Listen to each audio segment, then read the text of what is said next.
Hey guys, JV here, and today I am so excited, so happy to be talking about the Outer Worlds again because Obsidian officially announced late Friday that the Outer Worlds will in fact be getting story DLC. This is something that almost no one expected for many reasons that we'll talk about later in the video. But first, let's take a look at Obsidian's announcement word for word. Greetings, employees of Halcyon. We wanted to take this opportunity to thank the incredible team behind the Outer Worlds. It is because of their hard work and dedication to this project that we received the Best Narrative, Best Performance, Ashley Birch, Best RPG, and Game of the Year nominations at the Game Awards. To all of those who voted for us in the Game Awards, you all are fantastic and we are so grateful for your support. The reception to the Outer Worlds has been unbelievable to see, and even just being nominated means a lot. However, the journey isn't over yet, as we're excited to announce that we will be expanding the story through DLC next year.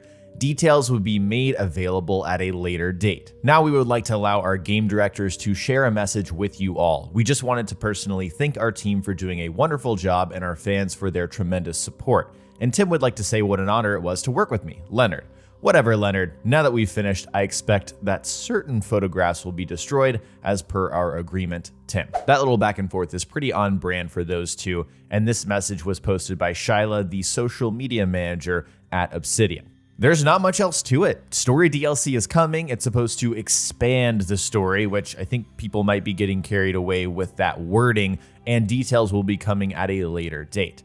But first I wanted to talk about, has Obsidian discussed DLC in the past at all? And one particular clip comes to mind pre-release that Game Informer posted on their website as part of their cover story for the game. During their rapid-fire interview, creators Leonard Boyarsky and Tim Kane were asked, will there be DLC worlds? We'd love if there were. Now, I'm sure DLC was mentioned in different contexts, but I believe the message was clear across the board. They really wanted to create DLC, but they weren't exactly sure, and I'm sure we can assume that that was tied directly to the sales of this game because there was no pre-release strategy for DLC. I know this is assuming the worst of Obsidian and most developers and publishers, but it's kind of nice to know that they weren't actively withholding stories and saving them to package and sell to us for more money at a later date. I'm not trying to be the Pepperidge Farm guy here, but I remember when that seemed like that's how things used to be, and story DLC took a long time to come out. It wasn't just a few months after release, it was like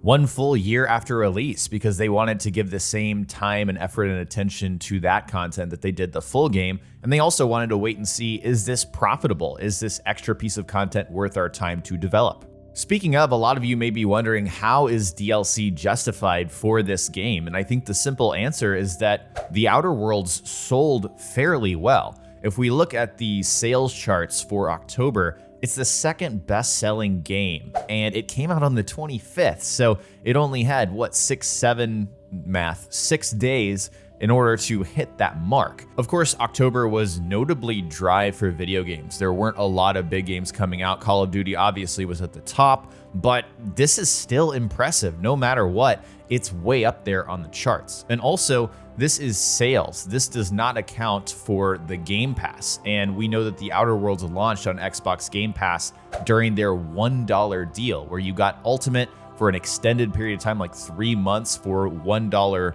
per month. That doesn't directly translate to sales, but at the same time, I'm sure they looked at those download numbers and were like, wow, we've got these people who have played our game and really appreciated the experience and want to support us as developers.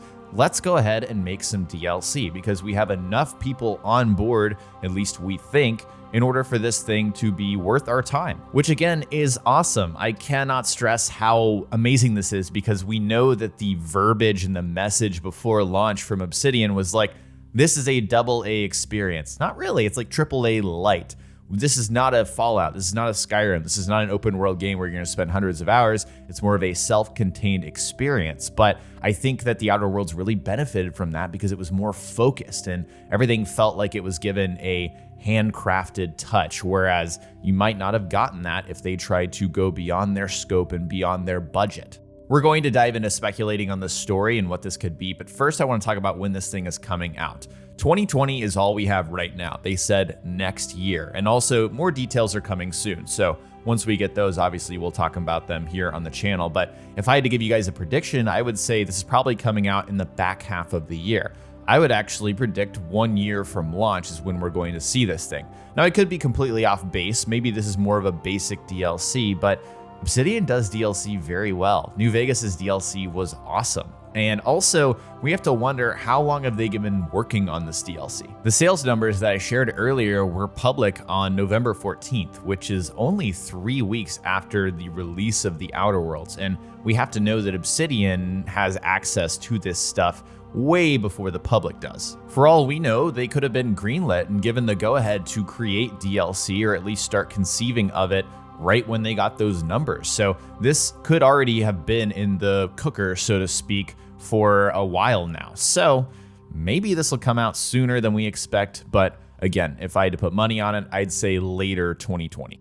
All right, what could this DLC be? Let's speculate, because all we have right now is the quote, expanding the story, and also we know the details will be revealed, but it's fun to speculate, right? It's very easy to take quote, expanding the story and run with it. You know, they're going to expound upon what happened at the very end based on our decisions, and everything we decided to choose during the course of our playthrough will be affected. And I think that is a very hard sell. I'm not sure that's what we're going to be getting. I would be pleasantly surprised, but I think that's really difficult to pull off. And I think expanding is that little red herring that sends us off in the wrong direction. I think they just mean adding to the story.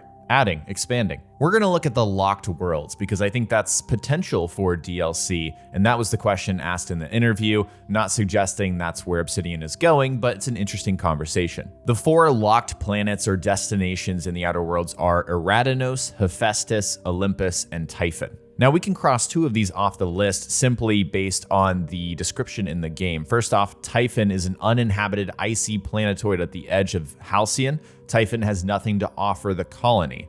And Olympus, the largest of Halcyon's 2 Jovian gas giants, perpetual storms whack the planet's atmosphere, rendering it uninhabitable. That leaves us potentially with Hephaestus and Eridanos. Now, Eridanos' description is Halcyon's 2nd Jovian gas giant. Its atmosphere is rich with hydrogen, helium, and various noble gases. Distillation plants in the atmosphere harvest these gases for energy. So this planet is being, or this gas giant's being mined for resources, but it's another gas giant, and it's being harvested from the atmosphere. So I kind of think we can cross this off too. The description for Hephaestus says it's the closest planet to the sun. The Hephaestus Mining Company was first to establish outposts here, and as such, it has claimed the planet for itself. If the DLC brings us to a new planet, my money is on Hephaestus. That's the one that seems habitable because we know there's a presence on that planet as we are playing through the game already. But there's no rules saying that we have to go to a new planet. That was just the question asked by Game Informer in the interview. It wasn't actually brought up by the creators that were being interviewed. More likely to me is that existing planets could have new destinations. That's already how this game works. We have multiple destinations that you land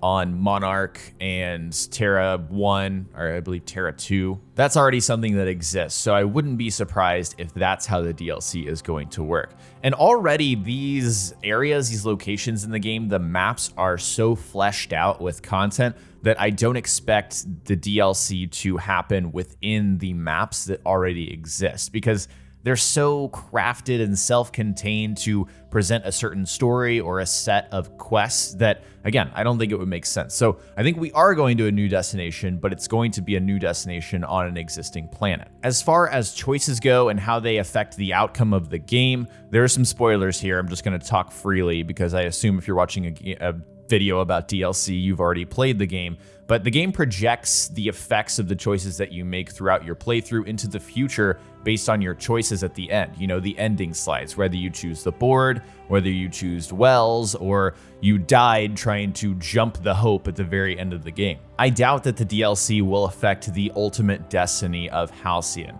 I could be wrong. This could be a new thing that they're trying to experiment with, but historically, that's what we've gotten from Obsidian. If you look at Fallout New Vegas, which I know is an old game, but still, that's the bar which, you know, we compare everything to. Fallout New Vegas had ending slides that were self-contained within the DLC. So you'd go and it would be a destination vacation Fallout kind of experience. You'd go to a new area, do everything within that area, finish off the DLC, get some ending slides, and then you'd return back to the Mojave Wasteland. That is exactly what I expect from the Outer Worlds DLC. I think we're gonna go to a new destination on an existing planet. It's all gonna be self-contained within that new area, new characters, new quests, so on and so forth. Once we beat it, we may get some ending slides for that specific destination, but outside of that, it's going to be the same Outer Worlds game that we played before. And I'm totally cool with that. I think that's fine, and I think that's the best way to approach this, given the fact that this game was crafted without DLC in mind. Now, I could be wrong there. Maybe it was crafted with DLC in mind, but I highly doubt what we're gonna do in the DLC is going to affect the ultimate ending of the Outer Worlds. And again, I would be happily surprised if it does. That would raise a new bar and a new expectation for DLC in these RPG narrative choice-based games. That is all from me in this video. I'd love to hear from you guys in the comment section below. What is your best guess for what this DLC is going to be in size and scope and story? Let me know, what is your prediction for the Outer Worlds story DLC? Leave your thoughts in the comment section below. If you enjoyed the video, hit that like button and remember to subscribe and hit the bell so you don't miss another video. Check the description for links to my social media and to join my community Discord server. Thank you so much for watching, and I'll talk to you next time.